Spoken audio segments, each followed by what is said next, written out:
Good afternoon, everyone. I understand that most of the people online now are calling in from Hong Kong, but I also know that there are some participants who are calling in from other locations. I just hope that everybody is safe and healthy and doing the right thing to keep our community and the places that we are safe by practicing all the necessary um, things that we are asked to do in terms of social distancing. But since we are online, there is certain distancing there, but we are in a very safe environment. So let me see how I could put the presentation on. And if all of you would just be able to see it. Okay, do you see the slideshow right now? The first slide coming up, it's saying Hong Kong Hotels Association. Wilson, I think we only see you. Okay, let me. Can you share about the screen? Yep, I am on there now. I have. Maybe it takes some seconds. Yep, let me do that. Oh, it's coming. Yeah, yeah, we can see now. Great. Okay, so do you see the one slider or the speaker's view? It's the speaker view. And now is the one slide, right? Yeah, yeah. Great, that's fantastic. Okay, so I would just give you a little bit of background, all of you, so that you know our who we are and also why this has come about. And then, as I said, I'll do it very quickly so we have more time for the Q&A. Hotels Association in Hong Kong is representing 140 hotel members. Since we established, but then of course there are a lot more hotels of different kinds of categories in Hong Kong. But as an association, we are representing a majority of our hotels, and the association is providing a lot of services for our hotel members. And in 2017, following the Hong Kong government's initiative of the Smart City, Smart Tourism, hence Smart Hotel Development, we have established a subcommittee in the association. And how else to do it better than partnering with the Science and Technology Park in Hong Kong, who is obviously the the driving force in developing technology for us here, particularly in Hong Kong. So we have gone on to establishing the committee with hotels participation, PolyU, Hong Kong PolyU, and also Science Park. So since the establishment of the committee, we have taken up some research projects done by the PolyU students, and also what I would say in terms of collaboration with the Science Park are the Industry Connect events that have really yielded a lot of great business connections and inspirations on ideas how we can move this forward. And the first Smart Hotel Summit was done at Hotel Icon, and Hotel Icon is also in our subcommittee in June 2019. So coming through now, as Reese has just explained, we have gone to this project phase that we are now looking at partnering up with tech ventures to address the problem statements that we have identified.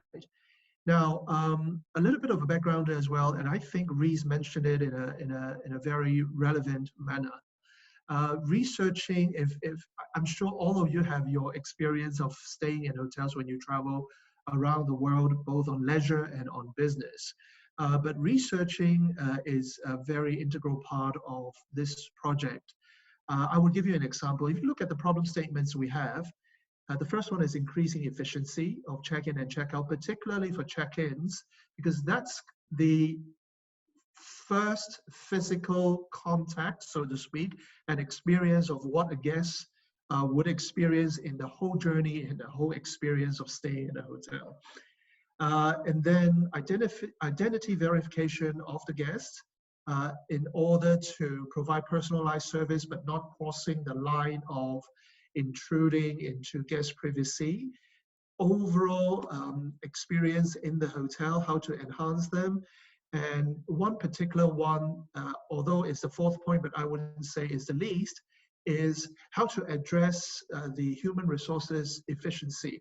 Particularly in Hong Kong, we are running very short of housekeeping people to service the room. Now, to go back to the research part that I talked about, a lot of times, you know, when we talk to people who are interested in providing solutions or interested in providing ideas to us, they are looking at things that would probably be good to have or already have, but not really addressing the real benefits or real needs of the issues that we want to address. If you do the research as reminded all of us, reminded all of you, and suggested that you really spend time on doing, you will know that, perhaps we could enhance, let's say, addressing the third point, enhancing the dining experience of a guest by putting a menu or a 3D thing on the menu electronically or whatever it is. It's a great idea, perhaps a good to have, but is this something that would really translate in helping a particular hotel to bring in more business, make the processes more efficient, and really enhance the overall experience of a guest? Some of these things are already out there, and we don't want a repeat or just a further development of what's already out there. I think this project, and I will, you know, let my colleague also speak to this as well. Hotels, particularly now, are facing globally, not just in Hong Kong, as you have all heard, and because we are in the same, you know, difficult situation all around the world. Hotels are very much a people-driven business, but at the same time, very sensitive to the overall economic situation. It is in the news that the CEO of Hilton Hotels, that the CEO of Marriott Hotels, and CEO of Hyatt Hotels, my big boss, Mark Hoplamazian, they all went to the White House to speak with Donald Trump and talk about the situation and looking for any aids that the government could provide to the business. Because there is no one traveling, there is no revenue, hotels do not have the revenue to continue their operations. But this is right now, right here, that is happening. But overall, when people start to travel again, when the situation allows, we still have to look at addressing all these problems, because at the end of the day, we would still have to run the business on a continuous basis based on guest satisfaction, employee satisfactions, and efficiency of doing our business. So these problem statements will continue to be there, but whether this pandemic across the globe is making us looking at ways, other ways to refine our business and make our businesses more efficient, it's another story. So when you look at these problem statements and look at how you could help us, perhaps you should take that global view as well, because it's not just a small thing of, for example, as I said, putting a menu on the iPad.